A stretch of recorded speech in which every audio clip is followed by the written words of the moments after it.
Hello ನಮಸ್ಕಾರ, welcome to boss Vala. ನಾನು ಶೇಷಕೃಷ್ಣ ಭಟ್. ಮತ್ತೊಂದು ಸ್ಪೆಷಲ್ ವಿಡಿಯೋಗೆ ನಿಮಗೆ ಸ್ವಾಗತ. ಇವತ್ತಿನ ಈ ವಿಡಿಯೋ ಸ್ವಂತ ಮನೆ ಖರೀದಿಯೋ ಅಥವಾ ಬಾಡಿಗೆ ಮನೆ ಉತ್ತಮನಾ ಅಂತ. ನೋಡಿ, ಬಹುತೇಕ ಮಿಡ್ಲ್ ಕ್ಲಾಸ್ ಜನರ ಪ್ರಶ್ನೆಯೇ ಇದು ಅಲ್ವಾ?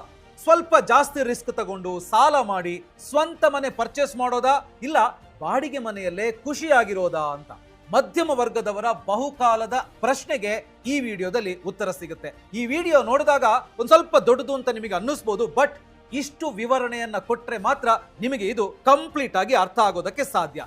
ಇಲ್ಲಿ ಸ್ವಂತ ಮನೆಗೆ ತಗಲುವಂತ ಖರ್ಚು ವೆಚ್ಚಗಳು ಹಾಗೇನೆ ಬಾಡಿಗೆ ಮನೆಯ ಖರ್ಚು ವೆಚ್ಚಗಳ ಬಗ್ಗೆ ಉದಾಹರಣೆ ಸಮೇತ ಲೆಕ್ಕಾಚಾರದ ಸಮೇತ ಪ್ರಾಕ್ಟಿಕಲ್ ಆಗಿ ವಿವರಿಸಿದ್ದೀವಿ. ಸೊ ಈ ವಿಡಿಯೋನ ದಯವಿಟ್ಟು ಸ್ಕಿಪ್ ಮಾಡದೆ ಸಂಪೂರ್ಣವಾಗಿ ನೋಡಿ, ಆಗ ಮಾತ್ರ ಇದು ನಿಮಗೆ ಕಂಪ್ಲೀಟ್ ಆಗಿ ಅರ್ಥ ಆಗೋದಕ್ಕೆ ಸಾಧ್ಯ. ಸ್ವಂತ ಮನೆ ಪರ್ಚೇಸ್ ಮಾಡೋರಿಗೆ ಅಥವಾ ಸ್ವಂತ ಮನೆ ಕಟ್ಟೋರಿಗೆ ಈ ವಿಡಿಯೋ ಒಂದು ಸುಲಭ ಮಾರ್ಗದರ್ಶಿ ಆಗ್ಬೋದು. ಸೊ ಶುರು ಮಾಡೋಣ. ಮನೆ ಅಂದ್ರೆ ನಮಗೆ ಅದೊಂದು ಸಾಮಾನ್ಯ ಕಟ್ಟಡ ಅಲ್ಲ, ಮನೆಯೇ ಮಂತ್ರಾಲಯ ಅಂತ ಭಾವಿಸುವವರು ನಾವು. ಮನೆಗೆ ನಮ್ಮಲ್ಲಿ ಅಷ್ಟು ಭಾವನಾತ್ಮಕವಾದಂತ ಮಹತ್ವ ಇದೆ. ಜೀವನದಲ್ಲಿ ಒಂದಲ್ಲ ಒಂದು ಹಂತದಲ್ಲಿ ಸ್ವಂತ ಮನೆಯಲ್ಲಿರಬೇಕು, ಅದರಲ್ಲಿ ನಮ್ಮ ಇಷ್ಟದಂತೆ ಬದುಕಬೇಕು. ನಮ್ಮದೇ ಸೂರಿದ್ದರೆ ಬಾಡಿಗೆ ಮನೆಯಲ್ಲಿನ ಕಿರಿಕಿರಿ ಇರೋದಿಲ್ಲ ಅನ್ನೋದು ಬಹುತೇಕ ಭಾರತೀಯ ಕುಟುಂಬಗಳ ಆಲೋಚನೆ. ಬಹುಶಃ ಮನೆ ಇಲ್ಲದಂತವರು, ಸ್ವಂತ ಮನೆ ಇಲ್ಲದಂತವರು ಈ ರೀತಿ ಯೋಚನೆ ಮಾಡ್ತಾರೆ ಅಲ್ವಾ?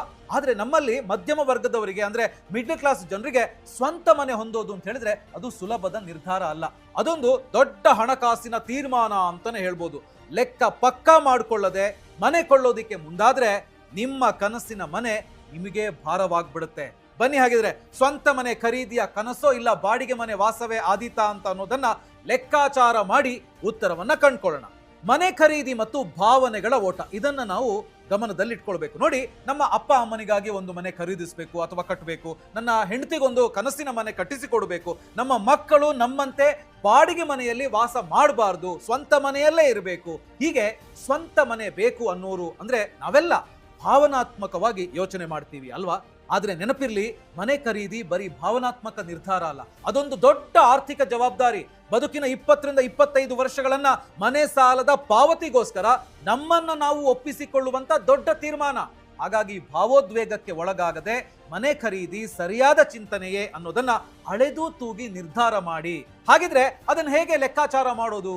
ಮುಂದಿನ ಹಂತಗಳಲ್ಲಿ ಇನ್ ಡೀಟೇಲ್ ಆಗಿ ಅದನ್ನ ನೋಡ್ತಾ ಹೋಗೋಣ. ಮೊದಲನೇದಾಗಿ ಮನೆ ಖರೀದಿಸುವಾಗ ಬರುವಂತ ವೆಚ್ಚಗಳೇನು ಅದನ್ನ ನೋಡೋಣ. ನೋಡಿ, ಮನೆ ಖರೀದಿಸುವಾಗ ಪ್ರಮುಖವಾಗಿ ಡೌನ್ ಪೇಮೆಂಟು, ಸಾಲದ ಮೇಲಿನ ಬಡ್ಡಿ ಮತ್ತು ನಿರ್ವಹಣಾ ವೆಚ್ಚ ಒಳಗೊಂಡು 3 ವೆಚ್ಚಗಳು